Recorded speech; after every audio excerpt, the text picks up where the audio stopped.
Saya mau tanya sama Bapak dan Ibu sekalian, Anda sudah menikah sekian lama, kalau ketemu dengan pasangan, masih nggak ada setrum? Masih nggak deg-degan? Masih nggak kalau bersentuhan itu seperti korsleting?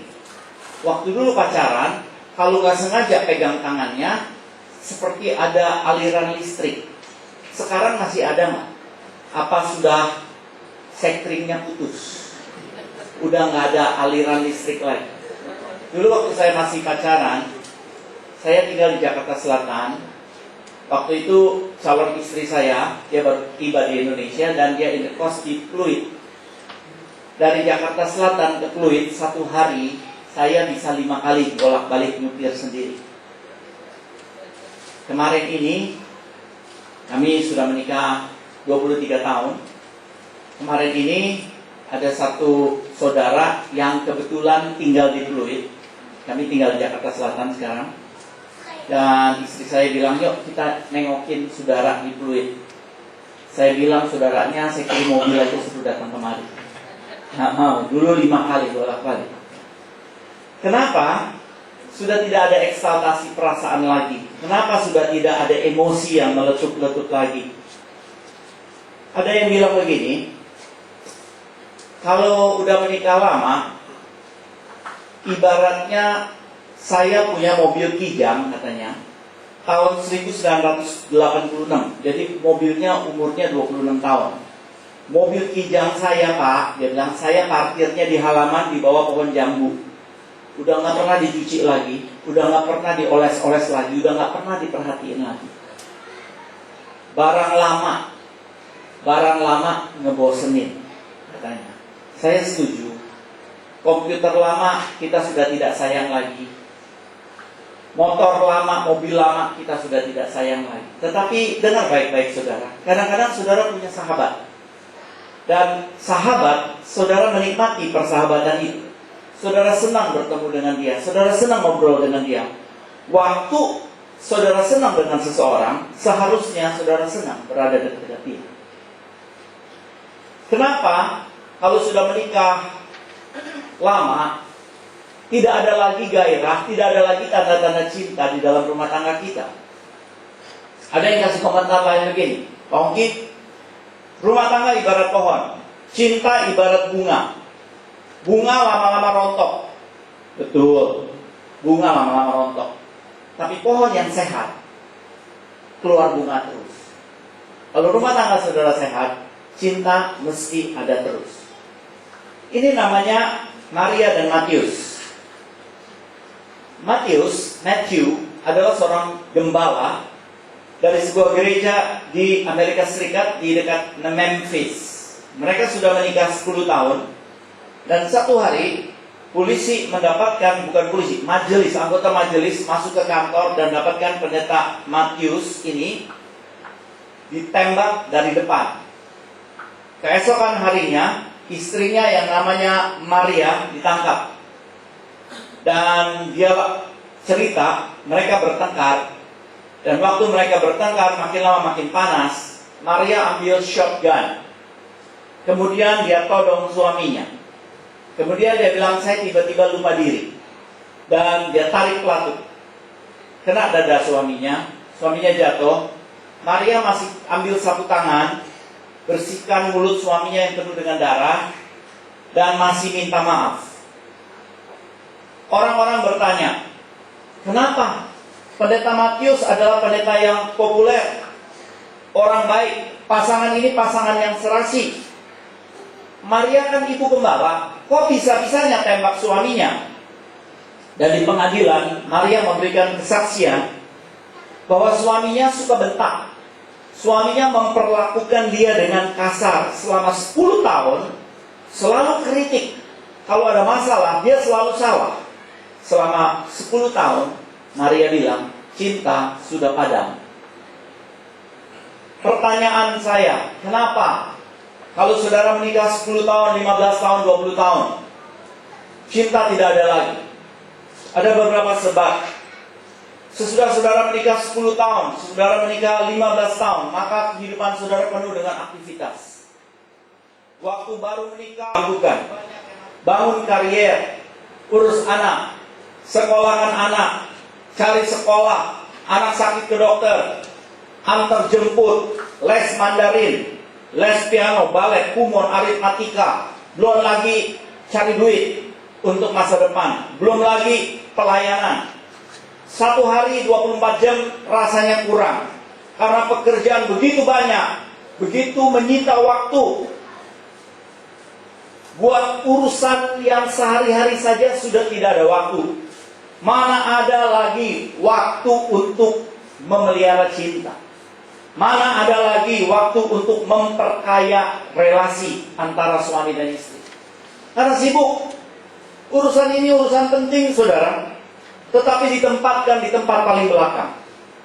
Terjadi sebuah rumah tangga tanpa intimitas. Rumah tangga di mana tidak ada intimitas, bahaya. Waktu angin kencang, waktu angin tiup dengan hebat, bisa roboh. Penyebab pertama, tidak ada intimitas karena sibuk. Kita semua orang sibuk. Penyebab kedua, pada awal pernikahan kita gagal menyelesaikan konflik. Saudara, kalau saudara baru menikah, pasti ada konflik. Ada ibu-ibu yang datang kepada saya dan bilang, Kongki, dia nggak suka suami Hatta yang sekarang jadi pemeo di negara barat. Dia bilang begini, lebih baik menjadi hamba di kemah Abraham daripada menjadi putri raja di istana Firaun. Dan itu menjadi sebuah perintah khas sekarang. Akhirnya Hagar diserahkan kepada keluarga Abraham. Dan karena Sarah tidak punya anak, Sarah datang kepada Abraham dan menawarkan agar Hagar ini dijadikan tweede vrouw, istri kedua, istri muda. Abraham terima, dan kemudian Hagar dijadikan istri. Nah, saya mau tanya sama saudara, kalau pengantin itu ada cumbu rayu nggak? Pasti ada. Ada lembut-lembutan nggak? Pasti ada. Si Sarah lihat, ini Abraham dengan Hagar ini sayang-sayangan, suap-suapan, usap-usapan, gregetan. Tapi tidak bisa berbuat apa-apa. Ini konflik yang nggak diselesaikan. Abraham bisa bela diri karena kan bukan maunya dia. Dan ini berkembang terus. Dan kita tahu bahwa konflik ini kemudian meledak.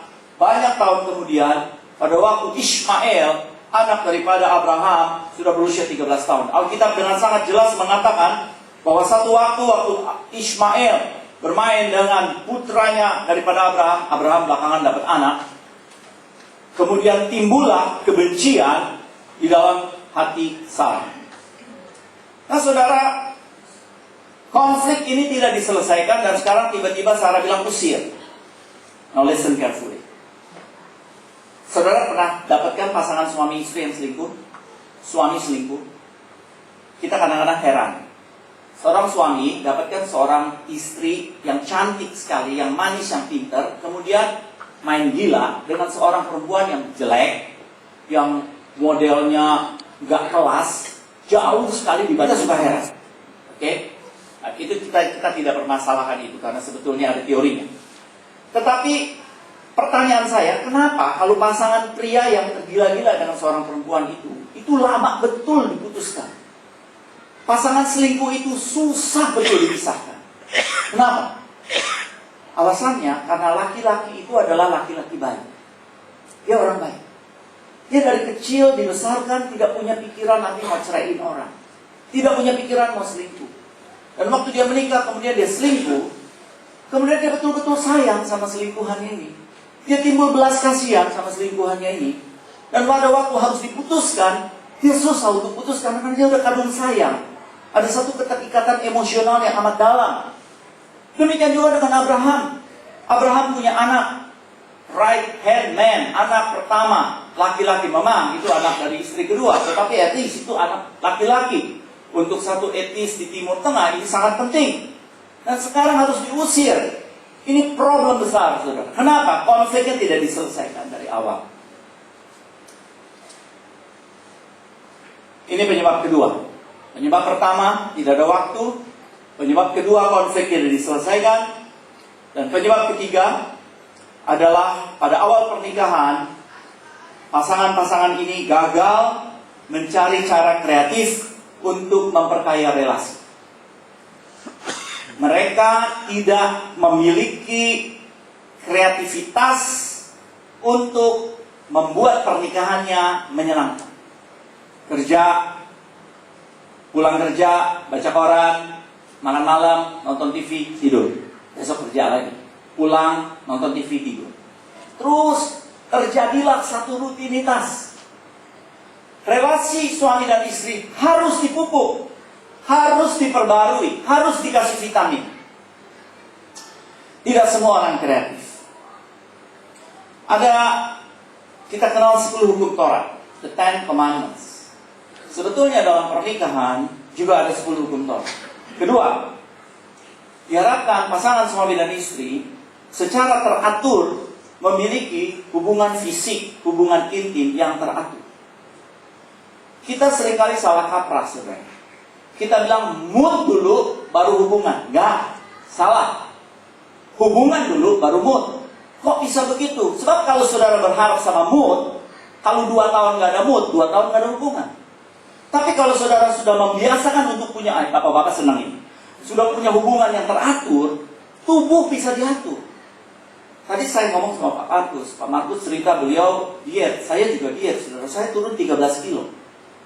Tadi Pak Markus cerita, beliau makannya sedikit. Kalau saya stop makan nasi, saya stop makan bami, saya stop makan karbohidrat. Saudara, untuk 2 minggu pertama, kita orang Tionghoa setiap pagi biasanya makan bami, saudara. Bami alok, bami alip, bami kek, wah banyak bami. Sekarang selama bertahun-tahun tidak makan bami, tidak makan nasi. Untuk 2 minggu yang pertama saya kasih tahu sama saudara, setengah mati, badannya nuntut itu makan bami. Tetapi sesudah 2 minggu, biasa, badan terima. Nggak makan nasi oke, badan terima. Badan akan nurut sama pikiran kita.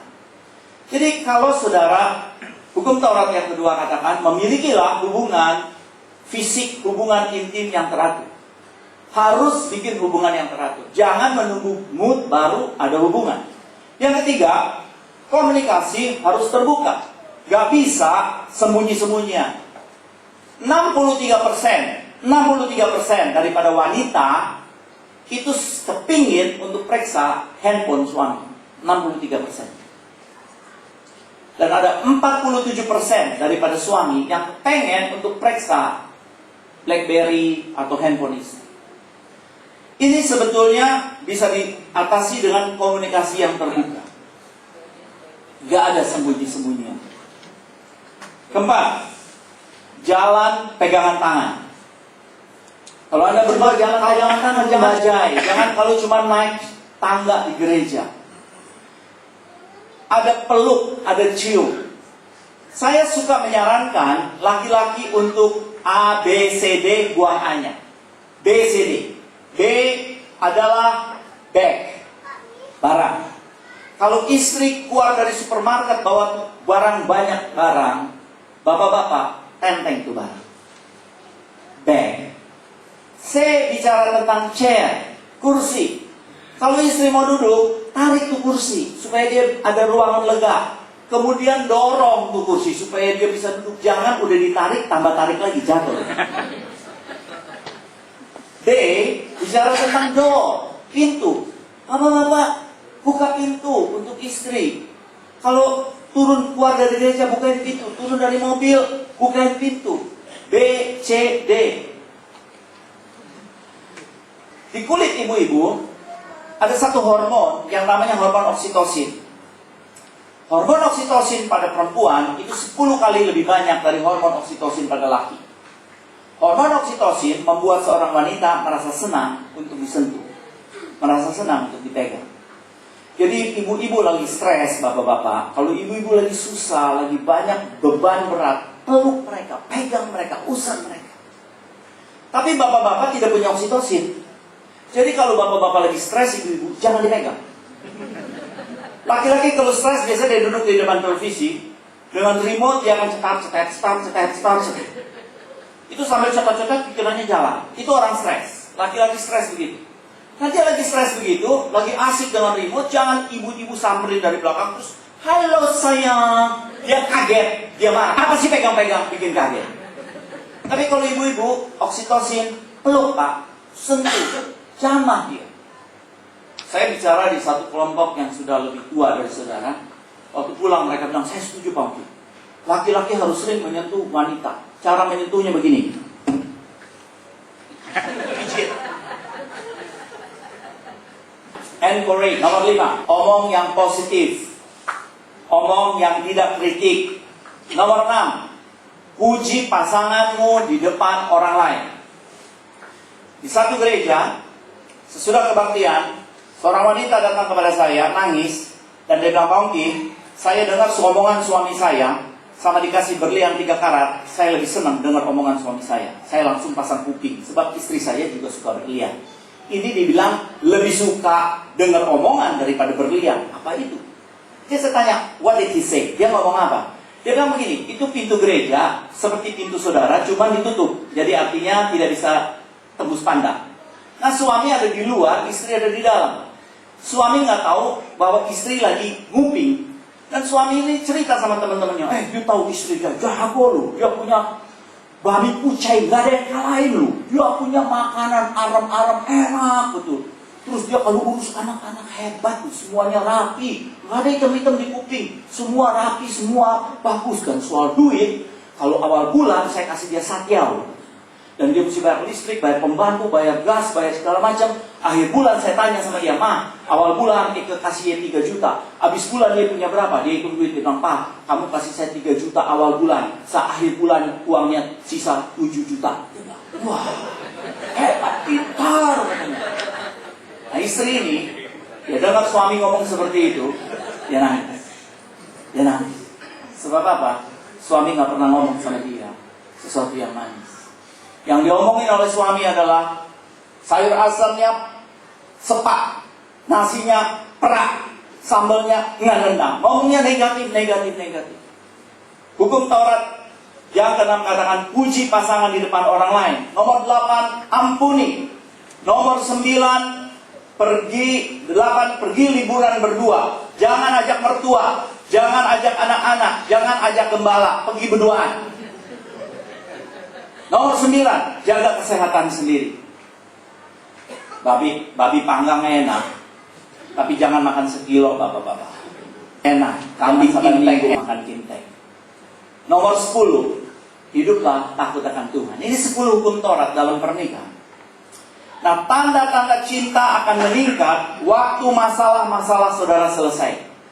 Kalau dalam rumah saudara banyak masalah, tanda-tanda cinta akan menurun dengan drastis.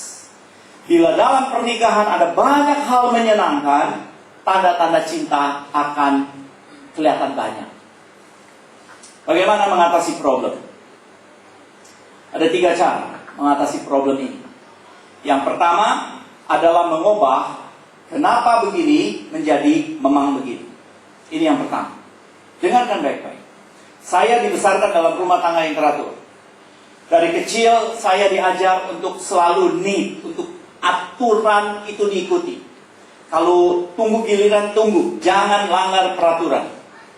Waktu saya dewasa, saya yang biasanya antre, itu kemudian lihat orang di Jakarta kalau antre, saya nggak tahan. Orang di Jakarta kalau antre begini, saudara. Yang dari kanan dia nyerobot ke kiri, dari kiri ke kanan, encem-encem juga loh, saudara. Saya pernah antre, di sebelah kanan saya dari belakang udah maju tuh si encim. Sampai di samping saya dia udah maju, persis di depan saya, itu encim, dia punya pinggul yang gede, dia nenggolin ke kiri. Begitu dia ke kiri kan saya resungkan untuk menyentuh, jadi saya mundur 1 langkah. Begitu saya mundur 1 langkah, dia masuk. Nah, hal-hal ini seperti begini bikin saya nggak tahan. Karena saya dibesarkan dari kecil teratur. Kalau di lampu merah, ada mobil nyerobot lampu merah, saya jadi tidak Kristen. Saya tidak Alkitabiah, saya tidak Kristiani. Saya suka sumpahin orang itu ditangkap polisi. Saya bilang mudah-mudahan ada polisi bisa ditangkap. Selalu keki, selalu kesel, pulang marah-marah, saudara. Berkali-kali saya ditegur sama teman-teman. Teman-teman saya suka bilang, istri saya suka bilang, udahlah jangan cari perkara. Sebab saya selalu tanya, kenapa begini? Kenapa begini? Nah, pertanyaan kenapa begini harus dirubah menjadi memang begini. Waktu saya robah, memang begini. Dan waktu saya terima, terjadi perubahan paradigma di dalam diri saya. Waktu pasangan kita melakukan sesuatu yang kita tidak suka, kita harus robah pertanyaan, kenapa begini? Menjadi memang begini. Kalau dia di toko belanja begitu banyak, dia beli sabun, dia beli shampoo, padahal di rumah sabun masih banyak, shampoo masih banyak. Jangan tanya kenapa begini, tetapi terima memang begini. Bukankah dasar daripada pernikahan adalah saling menerima? Dan bukankah Tuhan Yesus menerima saudara? Apa sih yang Tuhan tuntut dari saudara? Sebetulnya Tuhan mau saudara semua dan saya bertumbuh. Tetapi sebelum Tuhan Yesus menuntut saudara tumbuh, nomor satu, Tuhan Yesus terima saudara. Sejelek apapun saudara, sekotor apapun saudara, seberdosa apapun saudara, Tuhan Yesus terima saudara seada-adanya. Dia terima. Kisah pasal 15 ayat 8 bilang, dan Allah yang mengenal hati manusia telah menyatakan kehendaknya untuk menerima mereka.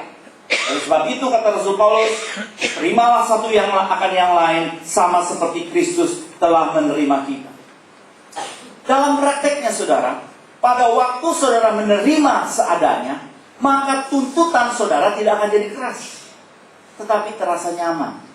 Dulu keras, dulu kita nggak mau ikutin, kita keki, kita marah, kita kesel. Tapi waktu kita terima, ternyata marahnya reda, kekinya sirna, gondoknya lenyap. Istri saya hari ini saya tidak bisa ajak dia saudara, karena tadi siang dia berangkat, dia bekerja di Singapura, dan dia berangkat dengan pesawat jam 2 ke Singapura. Istri saya punya satu akronim kata, dia selalu suka bilang begini, very papa. Biasanya dia bilang very papa, sangat papa, kalau dia kurang suka sesuatu yang saya selalu lakukan. Satu hari dia panggil saya, kita ngobrol, dan dia ngomong tentang kejelekan saya. Dia sebut saya punya sifat jelek, saya dengerin. Saya manggut-manggut. Dia bilang sifat jelek nomor 2. Dia sebut lagi sifat jelek nomor 2. Ini udah mulai keluar asap, saudara. Tapi saya manggut-manggut. Tapi udah mulai keki. Terus dia sebut sifat jelek nomor 3. Makin keki. Asap udah mulai banyak. Tiba-tiba dia bilang begini, gak apa-apa, papa punya sifat jelek, sebab saya sudah terima kamu sebagaimana adanya. Saya gak punya siapa-siapa, katanya. Saya punya kamu saja, dan kamu juga gak punya siapa-siapa. Kamu punya saya. Saat itu saudaraku, saya seperti diguyur air dingin. Nyaman rasanya. Untuk menyelesaikan problem yang pertama, kenapa begini, harus dirubah menjadi memang begini. 2, coba memahami dia, coba membayangkan dia. Ada satu istri, dia lapor sama saya, dia gak suka suaminya di rumah gak pernah pakai sendal. Dia marah betul. Sampai satu hari dia ikut sama suaminya pulang ke kampung, rumahnya di Jogja. Dan di kampung keluarga suaminya ada reuni besar. Di dalam reuni besar itu, istri melihat bahwa semua orang masuk ke rumah, pendopo besar itu semua buka sendal. Kemudian dia mulai mengerti. Dia mulai memahami, menjiwai, suaminya punya peran kalau masuk rumah buka sendal. Dan dia bilang begini, mertua saya waktu di Jogja itu makan, undang tamu makan, sediain makanan banyak di atas meja. Tiba-tiba saya ngeh, sebab suami saya kalau undang tamu makan di rumah, dia akan pesen makanan banyak sekali. Dia order di restoran makanan banyak sekali. Dulu saya nggak ngerti, dulu saya heran. Sekarang saya mengerti. Waktu kita mengerti, kita nggak marah lagi soal sendal, soal makanan. Memang bisa tetap nggak suka, tetapi sekarang saya mengerti. Tempatkan diri saudara menjadi pasangan saudara. Waktu saya jadi dia, saya akan lakukan hal ini. Dalam pernikahan saudara selalu ada tuntutan. Saya maunya begini, dia maunya begitu. Menghadapi masalah ini, mau nggak mau, saudara mesti ngomong. Nah, saya mau tanya, ibu-ibu ngomong gampang atau susah? Ibu-ibu ngomong gampang. Gampang. Bapak-bapak ngomong susah. Minggu lalu saya ada di Singapura. Istri saya bilang, temenin saya dong, saya mesti blow rambut, cuci rambut. Dia cuci rambut di Far East, sebuah mall yang sederhana. Di Far East itu ada banyak restoran-restoran kecil, jadi dia blow rambut, saya duduk di sebuah warung kecil. Saya duduk, saya makan Hokkien mie di situ. Yang punya warung ada Cinci duduk di situ. Saya duduk 35 menit, nggak ngomong apa-apa sama Cinci. Selesai istri saya keluar dari salon, saya bilang sama istri saya, mau nggak Hokkien mie? Hokkien mie-nya enak sih. Terus dia duduk, dia pesan Hokkien mie sama Enci yang dari tadi 35 menit duduk sama saya. Sudah duduk, kemudian 1 menit saudara, 1 menit aja, mulai ngobrol ya sama si Enci itu. Ci asal dari mana? Kemudian Ci bilang, kamu orang Indo ya? Katanya. Enggak, saya sebetulnya orang Singapura katanya, tetapi sudah lama tinggal di Indo, jadi sekarang sudah jadi orang ngobrol saudara. 1 menit ngobrol, saya 35 menit diam. Nah, saudara-saudara pernah lihat anak kecil, baby yang umurnya 4 bulan itu bisa baby talk. Baby talk tuh begini, nyanyi. Saudara bandingkan baby laki sama baby perempuan, bedanya di mana? Saya kasih tahu. Baby laki kalau ngomong 4 bulan, 5 bulan, baby talk mereka gini, au. Okay. Baby perempuan kalau ngomong ini nyanyi, pintar ngomongnya. Dan waktu mereka umur 4 tahun, baby laki bisa main sendiri, anak laki bisa main. Berapa Pak? 3 tahun lebih, bisa main sendiri kan? Main cowboy, Tarzan, gitu kan? Anak perempuan juga bisa main sendiri. Bedanya di mana? Anak perempuan main masak-masakan, main rumah-rumahan, anak laki main perang-perangan, lari-larian. Pada anak perempuan selalu ada dialog. Selalu ngomong, habis ini main apa ya? Main sendiri tapi ngomong. Nah, dari kecil memang tukang ngomong, jadi pada waktu besar, waktu Anda jadi dewasa seperti begini, perempuan jago ngomong, bapak-bapak nggak bisa ngomong. Pria nggak suka ngomong.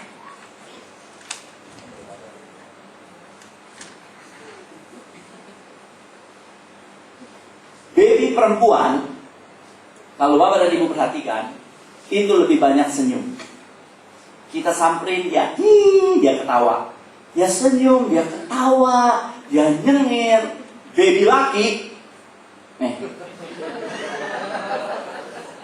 asem aja mukanya, susah ketawa, susah senyum. Sebab apa? Senyum itu adalah satu keterampilan interpersonal, keterampilan komunikasi. Perempuan dari kecil pintar untuk ngomong, sampai besar pintar ngomong. Nah, sekarang kalau dalam masalah rumah tangga, pria harus memaksa diri untuk ngomong. Ibu-ibu tolong waktu ngomong jangan mengakhiri pembicaraan omong ini dengan pertengkaran. Sebab kalau bertengkar, bapak-bapak males untuk ngomong. Bapak-bapak itu bisa meramalkan, mereka punya kemampuan visual yang jauh ke depan. Kalau ngomong, nanti bakalan berantem. Jadi daripada berantem, dia nggak mau ngomong, dia diam aja. Jadi, bapak-bapak, saya sarankan kalau misalnya ada masalah, Anda harus ngomong. Dan ibu-ibu, tolong kalau ngomong jangan diakhiri dengan berantem. Ada ibu-ibu bilang begini, berantem juga nggak apa-apa. Nggak bisa berantem. Sebab bapak-bapak itu nggak bisa berantem fisik. Dia nggak bisa berantem pakai kata-kata. Jadi kalau berantem pakai kata-kata, dia kalah pasti. Jadi daripada dia kalah, dia diam aja, dia nggak mau ngomong. Ada sebuah puisi bagus.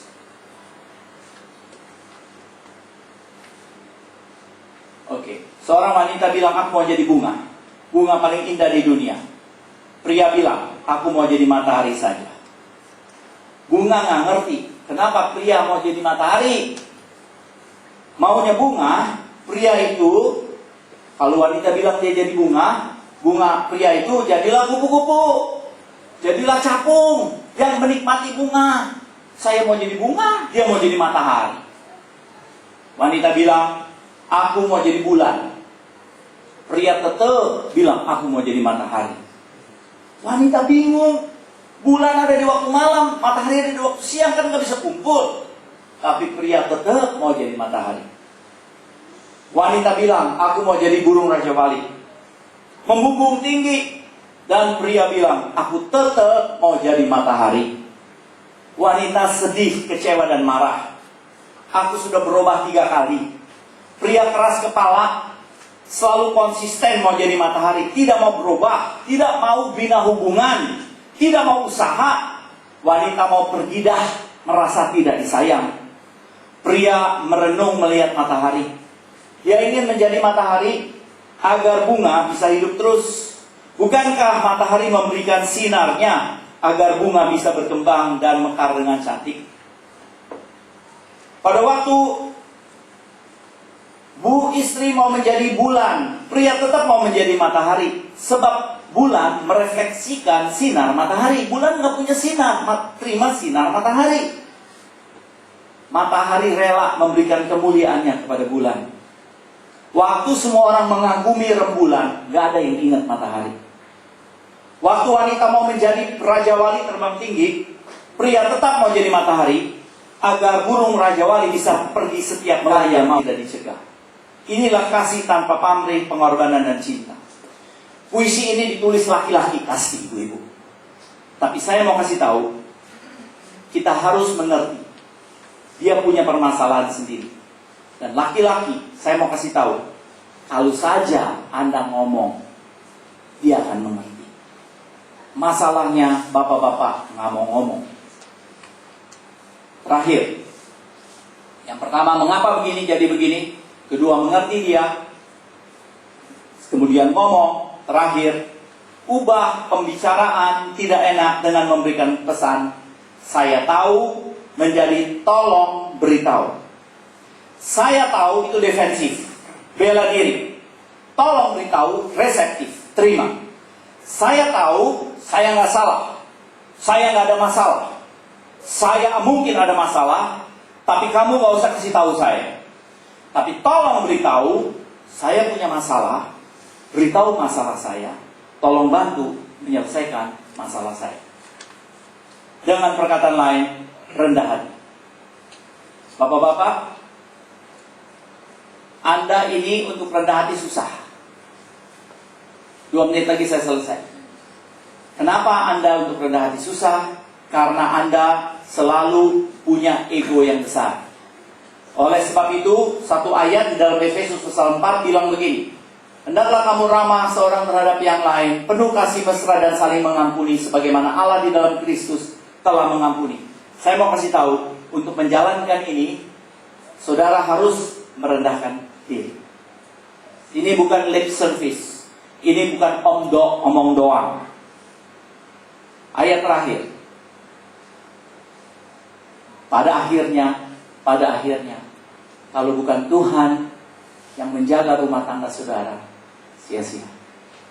Saudara boleh pakai teori macam-macam. Saudara boleh pakai ilmu macam-macam. Tapi kalau bukan Tuhan yang memberkati rumah tangga saudara, sia-sia. Itu pada akhirnya buntut-buntutnya, ujung-ujung mau nggak mau, yau-yau, harus meletakkan diri kita di bawah satu penyerahan kepada Tuhan. That's all. Terima kasih. Saya persilakan Pak untuk tampilan.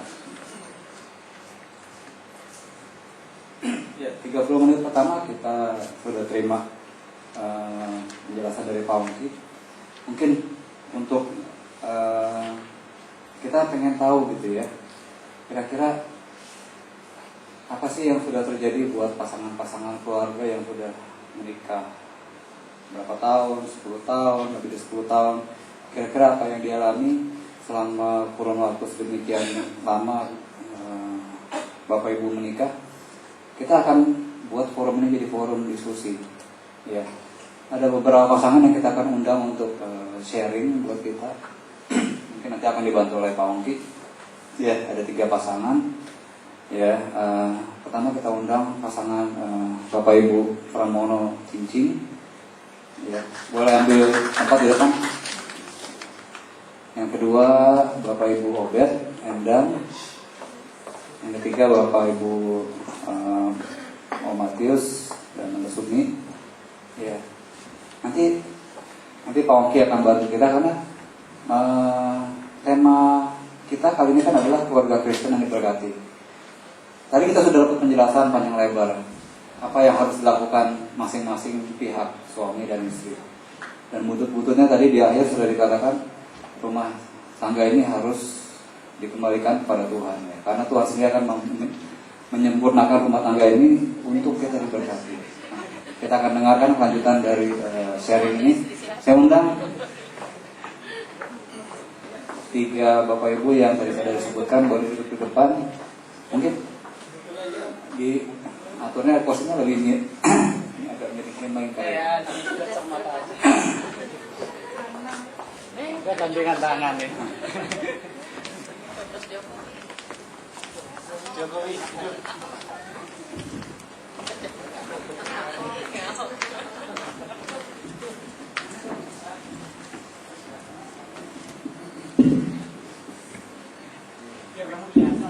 Kembali saya berikan kesempatan Pak Ongki untuk bisa sharing.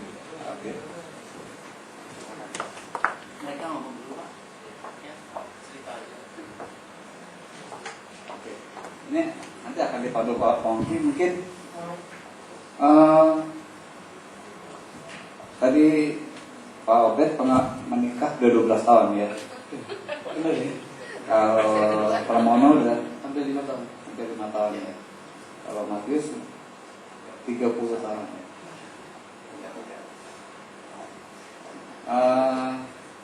Mungkin ada 3 menit pertama masing-masing boleh kita berikan waktu. Kan tadi sudah dijelaskan. Tadi sih kalau yang saya ambil contoh misalnya ada pertanyaan yang timbul waktu awal-awal, kenapa begini? Tapi kita rubah jadi memang begini. Nah, ada pengalaman apa yang selama timbul? Mungkin kalau tadi sempat dari Pak Ongki jelasin ke saya, 5 tahun pertama belum timbul masalah. 5 tahun sampai 10 tahun biasanya sudah mulai banyak masalah. 10 tahun berikutnya sudah mulai lebih stabil.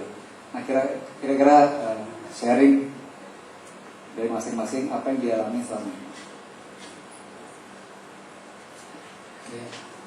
1 menit laki, 1 menit perempuan. Terima kasih. Saya sebenarnya mau cerita sedikit dulu.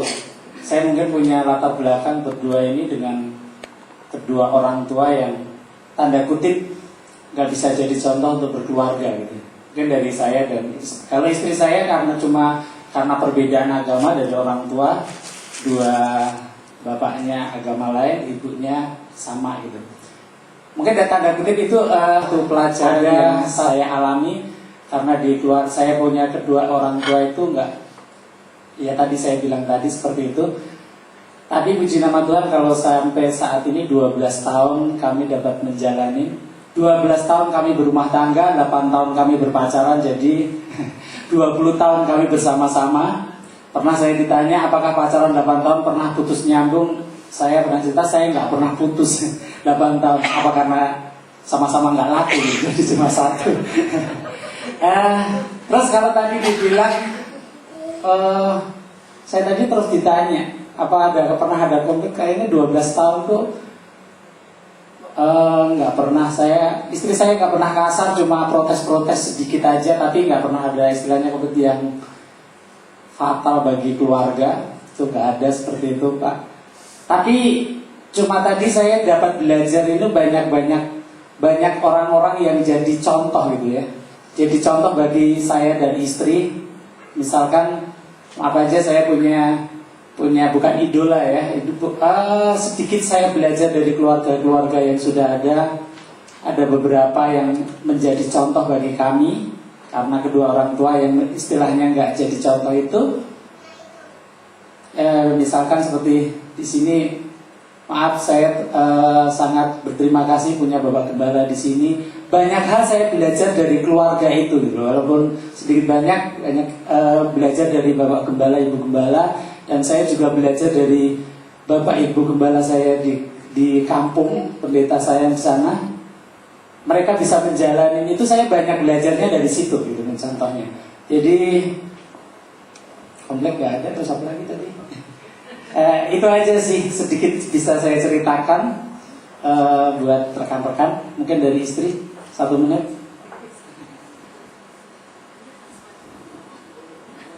Ya begitu aja Pak. Mungkin dari Pak Pramono silahkan lanjut. Ya, terima kasih Robert. Jadi kan kalau saya sama istri saya tuh dari segi kebudayaan udah beda. Kita orang Jawa, dia orang Sumatera. Itu kalau awal-awal saya pacaran pun juga sama kayak Robert, the first and the love, the first and the last. Jadi selama saya di Kota Malang, Jawa Timur, saya nggak punya pacar. Sampai saya ke Jakarta merantau dan juga ketemu istri saya. Istriku juga aku tanya, kamu gimana? Aku juga sama. Jadi cuma awalnya tuh memang perbedaan kita banyak sekali. Sumatera sama Jawa tuh beda sekali. Dari segi makanan saya manis, dia asin. Pokoknya kalau saya bilang waktu sama tante ke rumah beberapa rumah juga kubu saya tuh ngomong Jawa semua, dia kubunya ngomong Cina semua, jadi kita cuma jembatan. Nah itu kalau konflik sih memang sampai hari itu juga pasti ada, karena kehidupan saya teratur gimana, istri saya ya ini maaf agak sedikit agak kurang gitu. Jadi memang saya coba ngalami, saya rubah yang pertama tuh kenapa begini, saya coba jadi memang begini emang, jadi ya udah mau diapain lagi gitu. Saya udah semenjak saya ngalami itu juga ya memang hasil luar biasa gitu. Nah terus kita pacaran nggak lama, saya pacaran ketemu 2003 ya.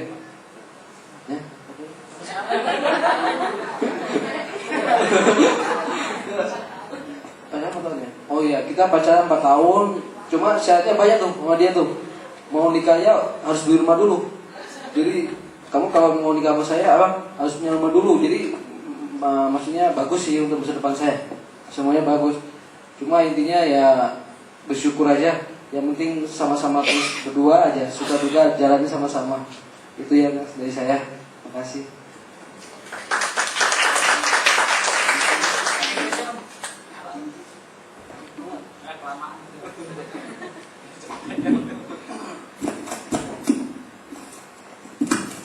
Puji Tuhan. Kalau malam hari ini setelah saya bersandar secara onggi, saya merasa memang di dalam kehidupan saya sejak saya belum nikah sampai saya mulai beranjak menikah dan sampai sekarang, ya, saya menjadi seorang yang beruntung ada di keluarga, ya keluarga orang tua saya, maksudnya keluarga saya. Karena apa? Mama dan papa saya adalah orang percaya, orang yang mendidik, dan orang yang sangat sabar. Nah, saya untuk singkatnya aja, waktu saya pertama menikah, memang tidak terjadi apa-apa. Ya. Kira-kira sudah ada 6 bulan sampai setahun, mulai terjadi agak konflik sedikit. Ya, karena istri saya mengenalnya tidak pernah ngomong. Ya kan? Waktu saya ketemu dia, sampai saya pacaran dan sampai saya jadi suami dia tidak pernah banyak bicara. Jadi saya tidak begitu tahu sifatnya atau apanya. Ya. Tetapi yang saya tahu bahwa keluarga dari istri saya, mama dan papanya itu orang-orang baik semua. Ya. Demikian keluarga saya juga. Ya. Jadi pada saat konflik itu saya tanya sama mama saya. Mama saya bilang, kamu dengar aja, ya, kamu sabar, kamu kan anak Tuhan, berserah kepada Tuhan, ya, jangan kalau dia tidak, kamu paksa-paksa, tentu nggak bisa, mungkin kebiasaannya kamu belum tahu, ya ikuti saja juga. Ya. Nah kalau pada satu saat mungkin dia pernah bicara ke mamanya, mamanya cuma bilang, ya mama sih nggak tahu, kamu kan udah berkeluarga, ya kamu kan ke suami istri, jadi mama nggak bisa ikut campur. Jadi saya beruntung dari kedua belah pihak, mama dan papa saya, mama dan papa dia, artinya tidak mencampuri urusan, sehingga kita mencari jalan keluarnya. Kita melalui firman Tuhan yang diajarkan, ya, melalui hamba-hamba Tuhan. Saya mengeterapkan hidup percaya kepada Tuhan dan firman Tuhan yang mengajarkan itu, sehingga lama kelamaan saya mengerti. Ya. Pada waktu saya mengerti, misalnya dia mau apa, lama-lama saya tahu, oh kenapa, oh begini, saya ngertiin. Ya, konflik sih ada, ribut sih ada, tapi saya berprinsip pada firman Tuhan. Saya ribut pagi hari, nanti siang saya udah tanya. Walaupun panas bagaimana hati, saya tanya. Sehingga reda lagi. Demikian juga istri saya. Mungkin dia bersalah satu saat, dia datang dia minta maaf. Jadi saya berjalan dan saya bersyukur sampai pernikahan saya saat ini 33 tahun. Ya. Liku-likunya, susahnya, segala sesuatunya sebagai kepala keluarga itu banyak, ya. Cuman saya berpesan, jalanlah bersama Yesus seperti pesan yang terakhir tadi di Mazmur 127. Sia-sia kita kalau tidak bersama dengan Tuhan. Kalau kita membina rumah tangga tidak bersama dengan Tuhan, itu maka sia-sia saja. Ya. Jadi saya dan sampai sekarang ini saya bersyukur kepada Tuhan apa yang firman Tuhan telah berikan kepada saya untuk membimbing anak-anak. Dan sampai sekarang anak-anak pun saya bimbing dengan firman Tuhan.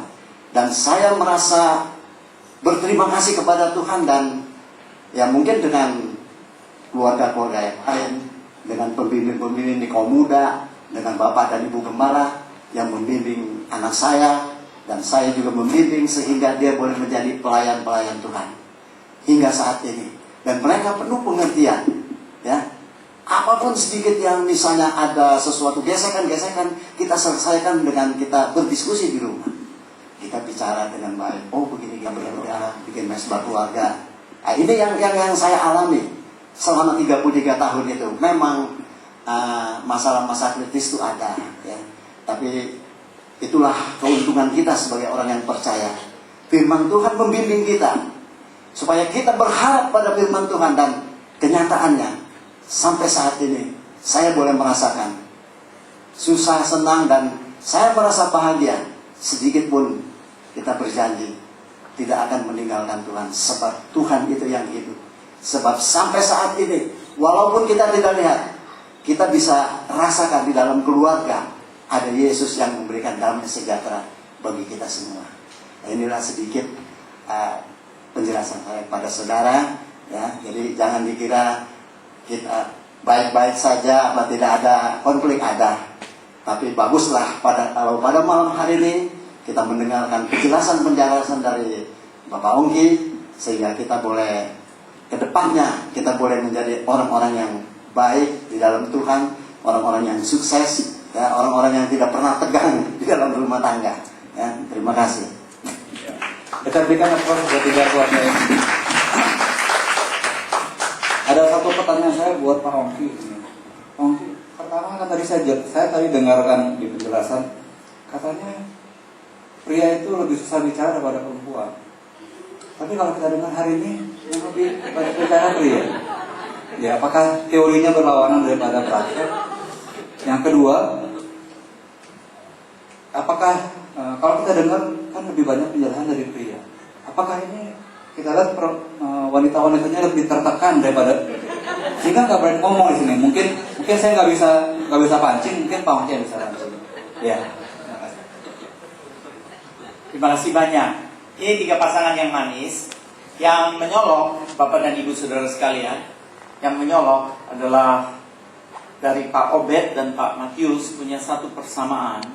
Mereka kedua keluarga ini bicara tentang role model.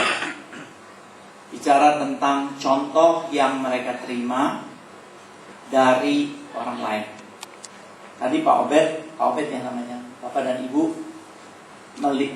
mengakui berasal dari satu keluarga di mana ayah dan ibunya tidak bisa menjadi contoh. Tapi puji Tuhan, Tuhan tempatkan kedua pasangan ini bertemu dengan orang-orang yang bisa menjadi contoh dalam hidupnya. Demikian juga sama keluarga Pak Matius. Pasangan ini sangat diberkati, dibesarkan dalam satu keluarga yang bisa melihat papa dan mama menjadi contoh. Jadi saya mau bicara dari sudut ini dulu, dari sudut role model. Bapak dan Ibu, kalau bapak dan ibu-ibu memperhatikan diri Anda, maka akan ada banyak persamaan antara diri Anda dengan orang tua, dengan papa mama. Bahkan sekarang ini ada sebuah penelitian yang secara kasar bisa menghitung usia yang diramalkan dari tiap-tiap orang berdasarkan perhitungan statistik.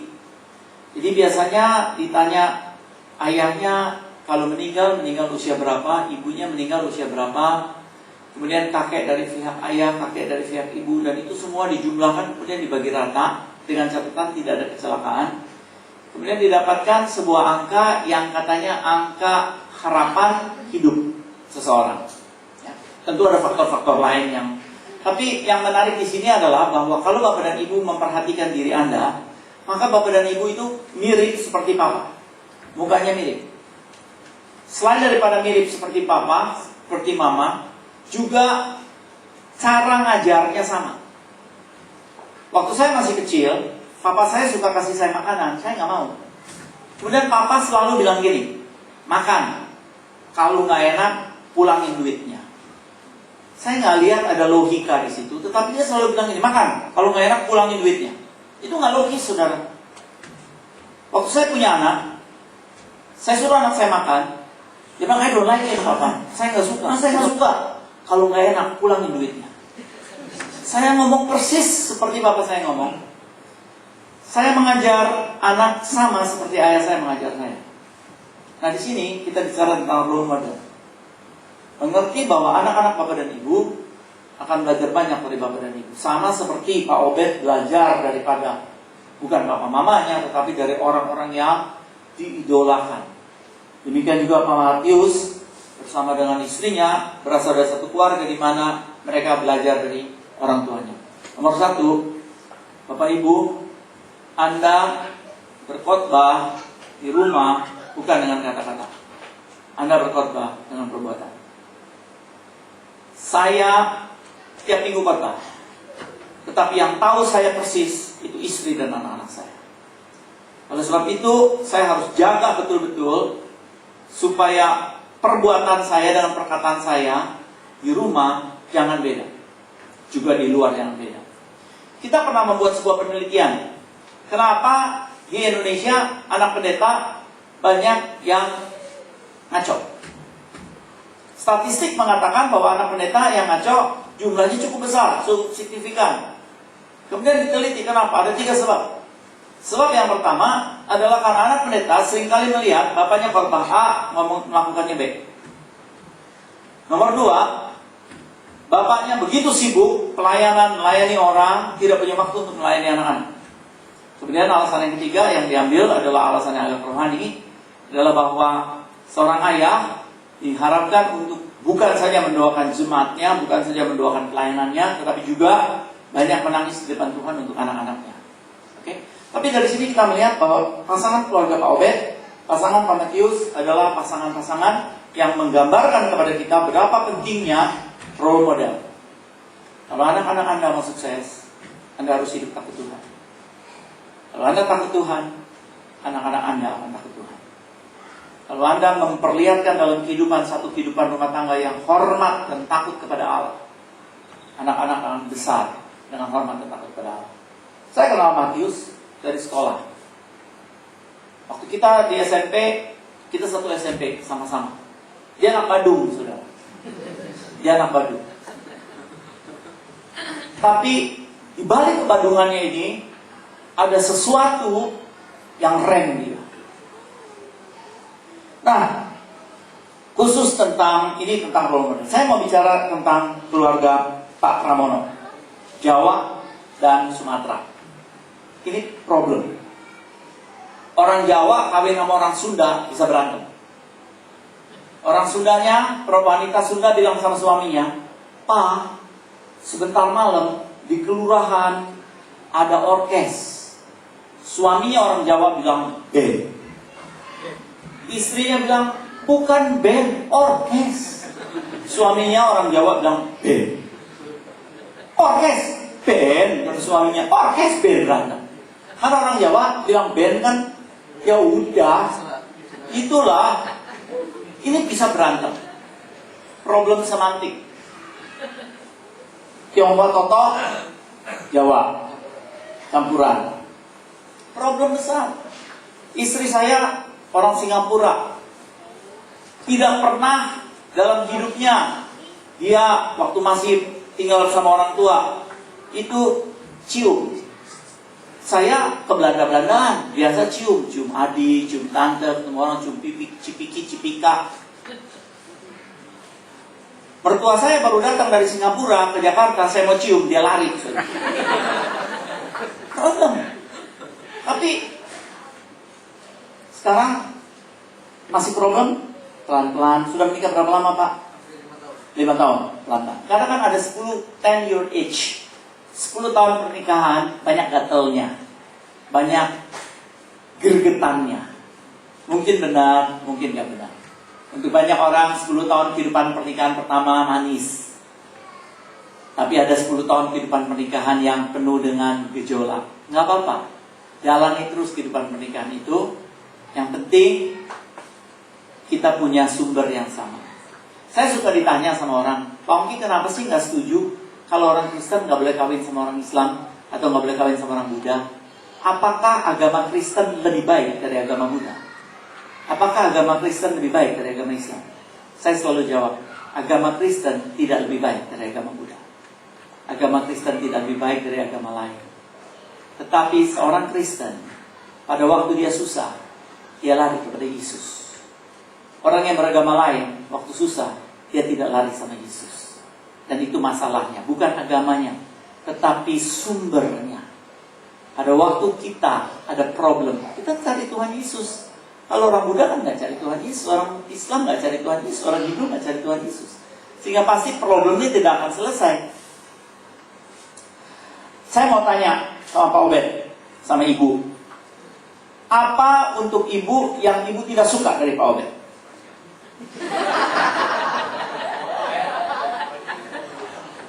Ya, ini bahasa tubuh. Pak Obed langsung pegang istrinya, tepok-tepok, usap-usap, oksitosin. Ada nggak, Bu, sesuatu yang Ibu tidak suka dari Pak Obed? Susah diajak komunikasi. Oke, susah diajak komunikasi. Problem laki-laki, dia suka ngomong. Nah, kalau saya kasih angka 0 sampai 10 untuk susah diajak ngomong, Pak Obed ini, Ibu kasih angka berapa? Kalau susah sekali angkanya 10, kalau gampang sekali angkanya 0. Jadi makin tinggi makin susah. 9.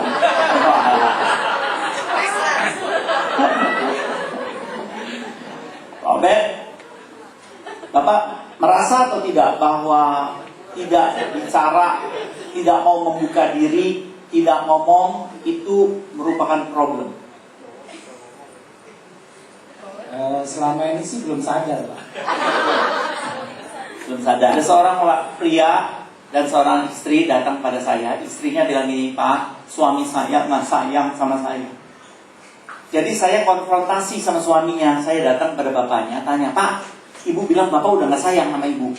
Dia bilang, "Gile," katanya. "Saya kerja dari Senin sampai Sabtu, dari jam 7 pagi sampai jam 5 sore.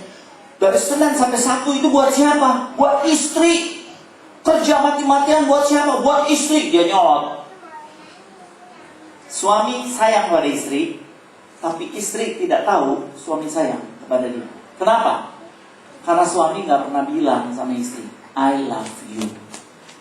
Waktu Pak Obed sama ibu pacaran, sering nggak bilang, cantik.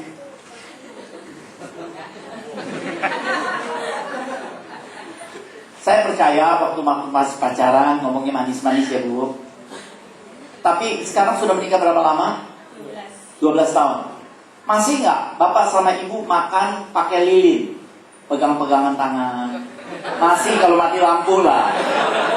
Tapi maksud saya makan romantis. Masih atau tidak?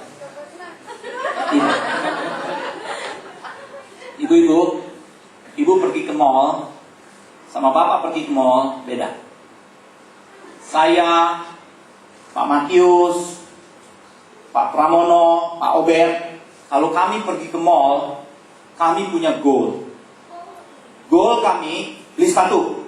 Udah tahu sepatu bata, warna hitam, nomor 42, pakai tali. Jadi kami sampai di mall, kami langsung ke toko bata, ambil sepatu bata, warna hitam, pakai tali, bayar 85.000, pulang, 3 menit selesai. Betul? Ibu Obed, Ibu Pramono, Ibu Matius, saya maaf nggak tahu nama kecilnya. Kalau mereka pergi ke mall, mereka masuk satu toko, pegang barang, panggil pelayan, pegang, bicara, nggak jadi belanja, keluar. Masuk ke toko lain, pegang barang lagi, masuk ke toko lain. Pertanyaan saya, bedanya di mana? Pada seorang wanita, mereka sangat menikmati proses, bukan goal. Laki-laki goal. Kita kerja goal. Besarkan anak goal. Cari uang goal. Pelayanan goal. Semua goal. Perempuan gak penting goal. Perempuan penting proses. Itu sebabnya sesudah menikah 10 tahun, wanita tetap mendambakan goal. Mereka kepingin mendambakan proses. Mereka kepingin dulu pacaran itu proses. Pergi ke Binaria, lihat kapal selam, duduk ngobrol, pacaran, makan tahu pong di pinggir jalan. Laki-laki tidak lakukan ini. Karena laki-laki adalah makhluk goal.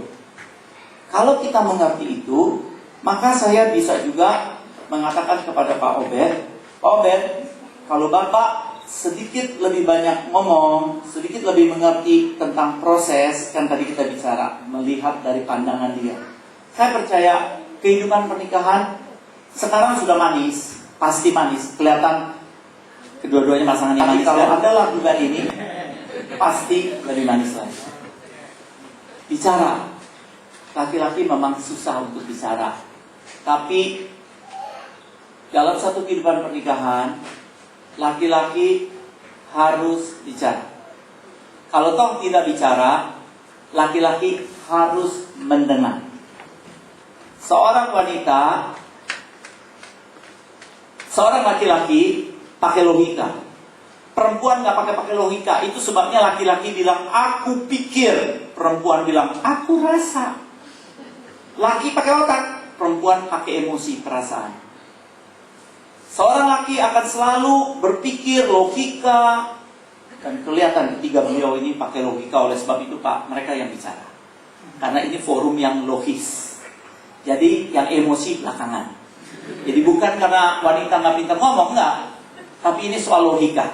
Jadi pria maju lebih dulu. Seorang pria pakai logika, seorang wanita tidak pentingkan logika. Seorang wanita hanya perlu didengarin. Kalau dia didengerin, dia senang. Oleh sebab itu, pada waktu seorang wanita bicara, pria dengarlah. Bapak-bapak pulang kantor, ibu-ibu keluar problem.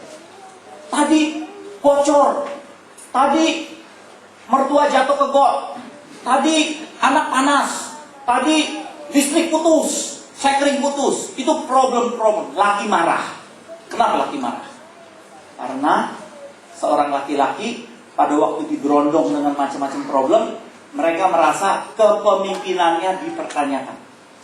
Mereka merasa gagal sebagai pemimpin. Itu laki-laki. Logika. Seorang perempuan hanya perlu didengerin. Istri saya kerja di bank 25 tahun. Jam 2 pagi dia bangunin saya. Dia bilang, saya hari ini banyak problem. Dia ngomong, cacat. Laki-laki karena logika, biasanya mau betulin. mau memperbaiki, saya kasih tahu bapak-bapak, jangan memperbaiki, jangan jadi montir. Kalau ibu datang dan bilang sama bapak-bapak, aduh kesel deh, tadi pergi besuk, Encim Angok telat lagi, jadi kita mesti pergi jam 4, akhirnya pergi jam 5. Bapak-bapak langsung bilang gini, lain kali Encim Angok nggak usah diajak. Kita selalu memberikan jalan keluar. Mereka nggak perlu Pak, mereka cuma perlu kita dengerin.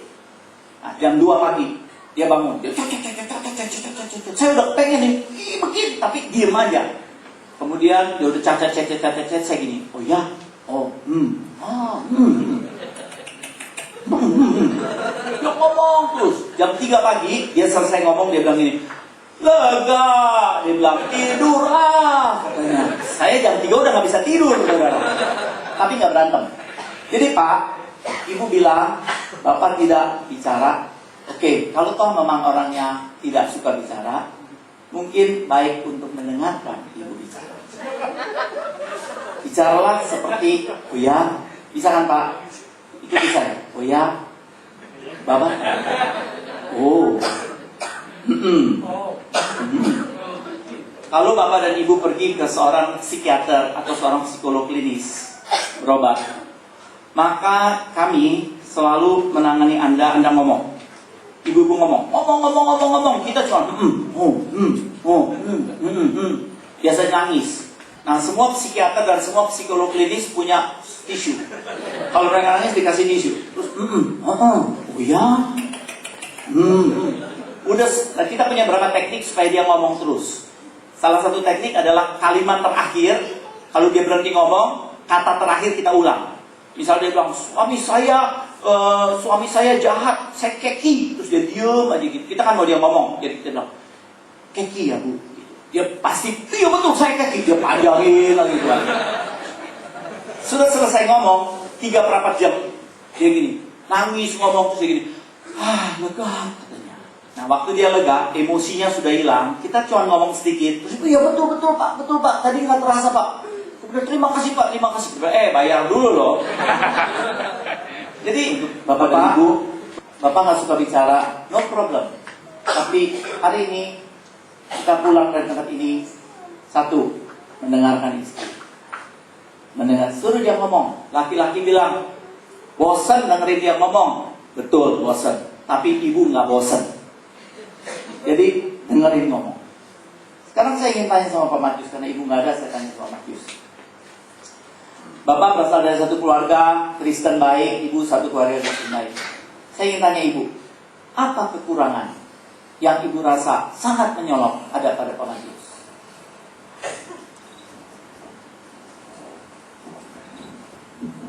Yang sering bikin ibu kesal, yang dia kerjain lagi dia dibilangin, udah dibilang dia kerjain lagi.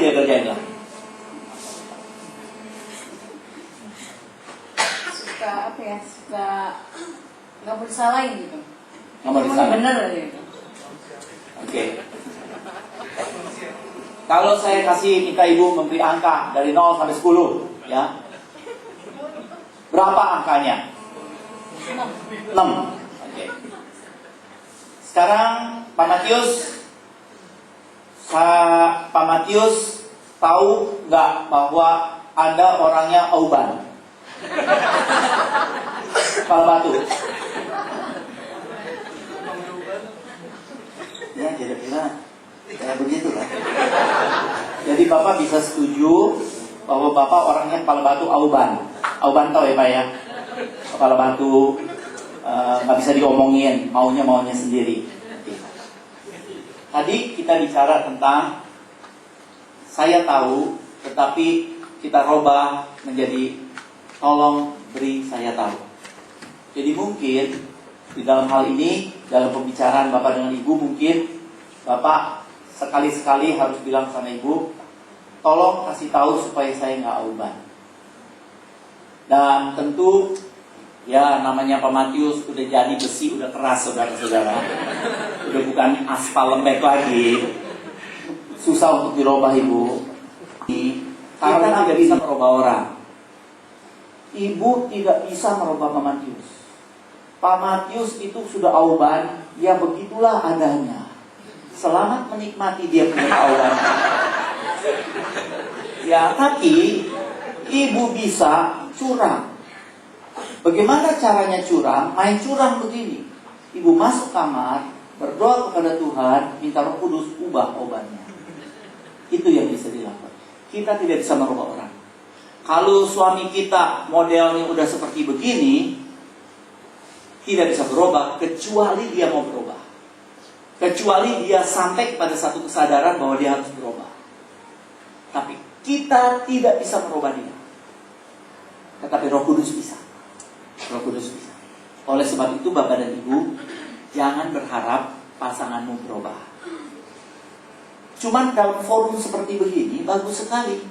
Ibu bicara kepada orang banyak. Pak Matius ini sebetulnya nggak tahu dia obatnya. Tadi dia pura-pura aja belum tahu itu. Tapi kalau saudara baca gerik-geriknya, dia kaget.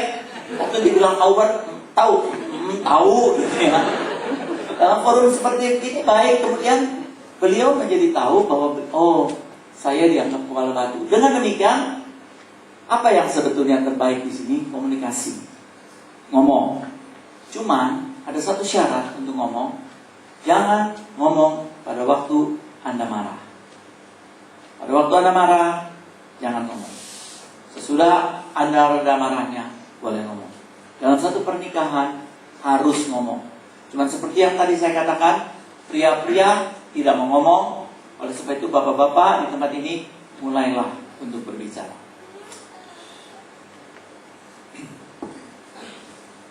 Saya ingin tanya kepada pasangan Bapak dan Ibu Pramono. Tadi dikatakan bahwa Bapak orangnya teratur, Ibu orangnya tidak teratur.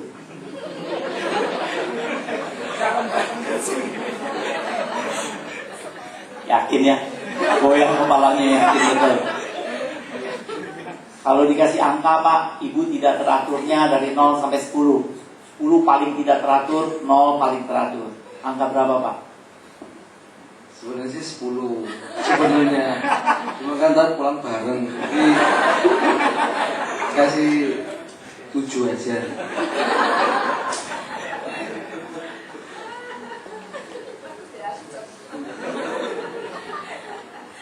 Kali ini Pak, Bapak yang harus terima ketidakteraturan ini.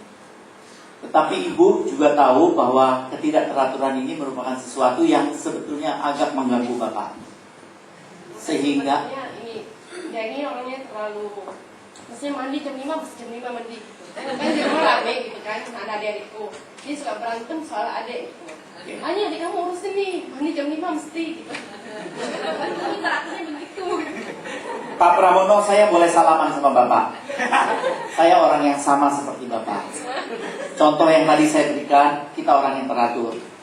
Seperti tadi, nasihat yang diberikan adalah kenapa begitu menjadi memang begitu. Pakai itu dalam kehidupan rumah tangga. Saya belajar juga, belajar banyak juga. Belajarnya yang gak gampang. Tapi dari kenapa begitu menjadi memang begitu. Gini Pak, saya sih udah terima Pak. Cuma orang Jawa tuh gini Pak, kita tuh kalau lagi gak suka kita diem. Tapi kalau udah pada puncaknya, saya bisa marah loh Pak. Saya malah bener, saya hilang kontrol, emosi.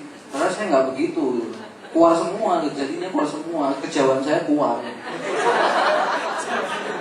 Bapak Pramono dan Ibu adalah contoh dari manusia normal yang sangat umum.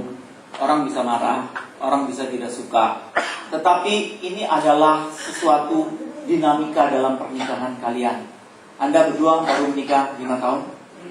Pernikahan masih panjang. Anda akan hadapi banyak masalah-masalah yang mirip seperti ini. Tetapi kita percaya bahwa Allah turut bekerja dalam segala sesuatu yang mendatangkan kebaikan. Itu kita pegang. Dalam keadaan datang kepada Tuhan, mungkin tidak mengerti ketidakcocokan ini baiknya apa. Kita nggak ngerti sekarang. Tapi satu saat kita bisa mengaminkan Roma 8 dengan mengatakan mendatangkan kebaikan. Sama seperti Bapak dan Ibu belum pernah pacaran sama orang lain kan dulu. Nah, Bapak dan Ibu pernah pacaran sama satu orang zaman dulu, kemudian putus pacaran, kemudian pengen bunuh diri. Ada yang seperti begitu, menyesal sekali tidak jadi kawin seperti Lanio. Nangis-nangis ketemu Pak Pendeta, bilang, Pak Pendeta, saya minta mati aja deh, saya nggak jadi kawin sama Lanio. Kemudian 5 tahun kemudian Anda bertemu dengan istri Anda sekarang, kemudian menikah dan bahagia, menikmati hidup ini, menikmati kasih karunia Tuhan. Kemudian lihat Lanio. Mana Lanio? Lanio tinggal di Mangga Besar, menjadi germo. Lanio menjadi penjual obat bius. Rumah tangganya kacau balau. Anda bilang apa? Untung gak kawin sama Lanio. Betul? Tapi 5 tahun yang lalu, ini adalah masalah besar. Ini kita belajar sebagai orang Kristen, bahwa kadang-kadang untung ada masalah. Dengan masalah kita melihat tangan Tuhan bekerja, dan pada akhirnya kita bisa menyatakan Allah turut bekerja dalam segala sesuatu mendatangkan kebaikan. Saya kembali sama Pak Pramono. Bapak sama Ibu, Anda mengalami problem kecil, problem normal. Semua rumah tangga alami hal yang sama. Jangan pulang dari sini berantem ya Bu. Ketidakcocokan ini adalah sesuatu yang biasa. Tetapi biarlah ketidakcocokan ini menjadi sesuatu yang indah dalam kehidupan Anda, menjadi dasar daripada sesuatu yang akan indah. 15 tahun dari sekarang, dengan pertolongan Tuhan, Bapak Pramono bisa bilang, untung istriku gak nurut sama aku betul-betulan. Coba kalau aku lurus, dia lurus. Aku melengok, dia melengok. Alangkah sepinya rumah tangga ini. Tapi rumah tangga kita menjadi rame karena aku teratur, dia tidak. Kalau Bapak menikah sama orang yang persis seperti Bapak, bosen Pak. Untung punya istri seperti begini. Jadi bisa bilang, terima kasih Tuhan, untung istriku memberikan aku masalah. Karena pada akhirnya Allah akan memperlihatkan kebaikan. Boleh kita tepuk tangan untuk segala Bapak dan Ibu ini.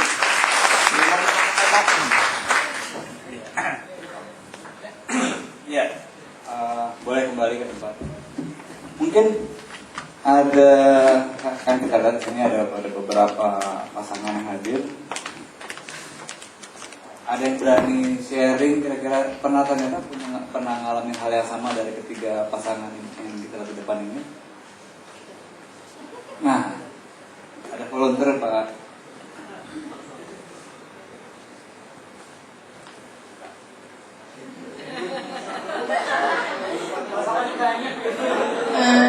Selamat malam Kak. Saya sebenarnya mempunyai masalah mengenai mengurus anak-anak.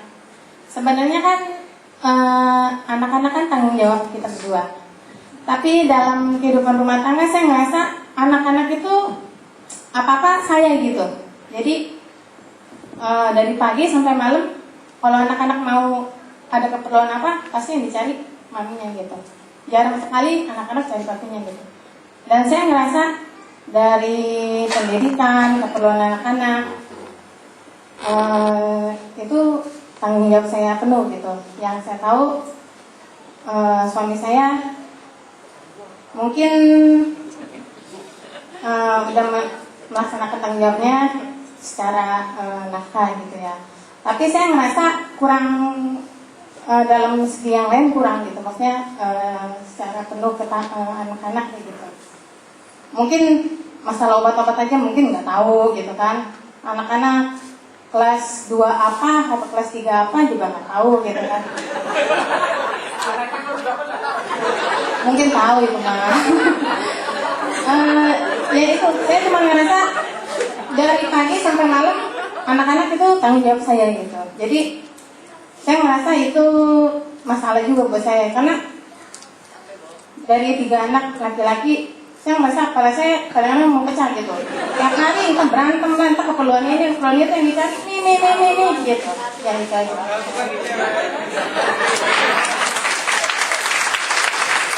Boleh tahu nama Ibu dan nama Bapak? Pak Johan sama Ibu Silvi. Ibu Silvi tadi mengakui bahwa Pak Johan memiliki tugas-tugas sendiri yang dia kerjakan cukup baik. Beliau mengerjakan pekerjaan tanggung jawabnya cukup baik. Tetapi Ibu Silvi kepengen agar Pak Johan turut campur dengan urusan dalam negeri. Urusan luar negeri bagus, tapi dalam negeri tolong diurus. Saya jadi ingat sebuah kisah cerita yang seorang suami, ini suami yang bilang sama saya kan, dia bilang kerja cari duit setengah mati dari pagi sampai malam, udah gitu bisnis sekarang susah, istri saya di rumah urusin anak, makan sedikit ada pembantu, kemudian saya kerjanya setengah mati. Kemudian cerita ini bilang, malaikat bilang sama dia, mau nggak tukar? Kamu jadi istri jadi suami. Dia bilang mau, cobain sehari. Dan kemudian si suami ini menjadi istri, dan si istri dan suami ini tinggal di rumah, mengurus rumah tangga, ngurus anak, masak, anak lari-lari, anak kejeblos got, anak naik ke genteng, anak nakal, anak pergi ke rumah tetangga tukang gigi, ahen tukang gigi, itu anak naik ke gentengnya tambah huruf T, ahen tukang gigit, ahen datang ribut besar dan seterusnya. Setengah mati, malam itu dia bilang, malaikat, ternyata jadi perempuan tidak gampang, setengah mati. Udah mesti kerja ini, udah mesti kerja sana. Saya besok mau menjadi laki-laki lagi. Tapi cerita ini bilang, malaikat bilang sama dia, telat. Kamu gak bisa jadi lelaki dulu, sebab kamu tadi malam hamil. Jadi selama 9 bulan kamu harus jadi perempuan. Ini sebuah lelucon parodi. Ibu dan bapak, setiap orang memiliki pekerjaan sendiri-sendiri. Apakah kita merasa bahwa pihak lain tidak turut campur dalam pekerjaan kita? Itu harus dibicarakan. Harus duduk sama-sama. Tapi bicarainnya mesti dalam suasana yang menyenangkan dan enak. Jangan lagi keki, ini anak 3 nakal, kepala gue mau pecah, sini lu gua mau ajak ngomong. Jangan. Kalau begitu gak selesai. Tapi suasana yang enak. Bapak pulang beliin martabak telur buat ibu, kemudian beli bunga, beli coklat, puji istri, ngomong manis. Dalam keadaan suasana enak, kalian ngomong. Saya percaya semua permasalahan dalam rumah tangga bisa dikurangi efeknya apabila kita berbicara. Seperti biasa, laki-laki nggak mau bicara. Tapi keluhan-keluhan yang ibu sampaikan di sini adalah satu keluhan yang sebaiknya dibicarakan antara suami dan istri. Dengar pendapat suami dan suami dengar pendapat istri. Masalah ini tidak gampang. Saya tahu masalah tidak gampang. Besarin anak 3 laki-laki yang sedang nakal-nakalnya bukan soal mudah. Ibu punya pembantu di rumah? Cuci gosok. Oke. Syukur kagak ikut cuci gosok ibu. Jaga anak cuci gosok setengah mati. Oke. Tapi permasalahan ini adalah permasalahan yang sebetulnya ibu berani katakan. Tapi saya percaya banyak rumah tangga yang mengalami permasalahan yang sama. Urusan saya, urusan kamu terjadi seolah-olah pengkotak-kotakan. Memang dalam satu keluarga problem yang kadang-kadang muncul adalah bahwa ada sebagian biasanya orang yang sudah melakukan tugas itu udah menyelesaikan tugasnya dengan baik, merasa bahwa pihak lain gak perlu untuk dibantu atau tidak mau tahu. Tapi saya mau kasih tahu sama ibu, katanya cinta yang paling besar dalam rumah tangga sesudah cinta Tuhan adalah cinta seorang ibu kepada anak laki. Cinta kedua dalam rumah tangga katanya cinta anak perempuan ke papanya. Cinta nomor 3 katanya papa ke tetangga, papa ke tetangga itu. Maksud saya begini, hubungan seorang ibu sama seorang anak laki-laki adalah hubungan yang spesial. Saya punya 2 anak, satu anak laki, satu anak perempuan. Hubungan istri saya sama anak laki begitu dekat. Pada waktu anak sudah remaja, biasa anak laki sama bapak ciong. Sering terjadi pertentangan antara anak laki sama bapaknya. Kenapa? Karena bapak adalah seperti kawanan binatang, bapak ini adalah raja. Nah, anak ini mau jadi raja, tapi dia kalah sama bapaknya yang raja. Oleh sebab itu, dia selalu melawan sama bapaknya yang raja. Ini di dalam alam terjadi hal yang sama. Dalam kawanan singa yang jadi kepala itu selalu diganggu sama singa-singa muda. Tapi singa-singa muda tidak bisa mengalah. Itu normal sekali. Tetapi kalau saya melihat hubungan antara istri saya sama anak laki-laki saya suka terenyuh. Hubungannya seperti orang yang manis sekali. Dan saya percaya Ibu, satu saat anak-anak sudah besar, anak-anak sudah lebih dewasa, Ibu akan menikmati jerih payah yang Ibu selama ini sekarang tabur. Ibu akan menuai bagaimana mereka begitu Ibu menikmati begitu hubungan yang begitu manis dengan 3 anak. Punya 1 anak aja udah manis, ini punya 3 anak lagi, cium kiri, cium kanan, cium atas. Saya berharap itu terjadi. Tetapi kalau ini masalah, saya tidak mau menggampangkan masalah. Masalah ini adalah satu masalah yang harus dibicarakan. Tapi bicaranya dalam keadaan yang menyenangkan. Bapak-bapak, saya mau tutup. Kalau tidak ada pertanyaan lagi, dengan mengatakan bahwa pada waktu Anda masih pacaran, Anda selalu bilang sama Anda punya nona, Anda punya pacar, Ni Hen Piao Liang, Ni Hen Mei Li, kamu cantik, Liv, kamu cantik, hot, manis, beautiful. Sudah kali 5 tahun, 10 tahun, masih nggak bilang sama istri kita, kamu cantik, kamu manis deh, kamu seksi deh, Senlah Hoi deh, Jennifer Lopez aja kalah deh. Masih ya? Tolong ingat bahwa dari tadi kita menekankan seorang wanita sangat penting telinga. Sangat penting telinga. Seorang laki-laki sangat penting mata. Oleh sebab itu, karena mata penting untuk pria, maka seorang wanita dandan, pria senang. Pria senang melihat sesuatu keindahan. Tapi untuk wanita, pria dandan dia nggak senang. Nggak perlu dandan. Kalau laki-laki lihat anak perempuan pakai celana pendek, hot pants yang seksi, hamba Tuhan juga suka, juga bisa matanya. Tapi ibu-ibu lihat bapak-bapak pakai hot pants seksi, nggak bakal matanya, tapi bilang, jijai, kakinya bowol. Sebab untuk ibu-ibu yang penting adalah pendengaran. Bapak-bapak pakai ini, ngomong sama istri Anda, kamu cantik, kamu manis, tapi ngomongnya tulus, bukan. Tadi dikasih tahu di sana suruh ngomong cantik ya deh, cantik, nggak kena. Kalau itu tulus dari hati, itu akan membuat bunga-bunga cinta di dalam rumah tangga Anda menjadi lebih indah.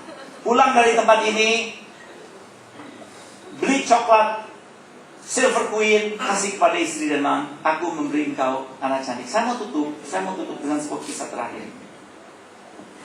Ada sepasang suami istri yang sudah 11 tahun menikah, tidak punya anak, mau bercerai.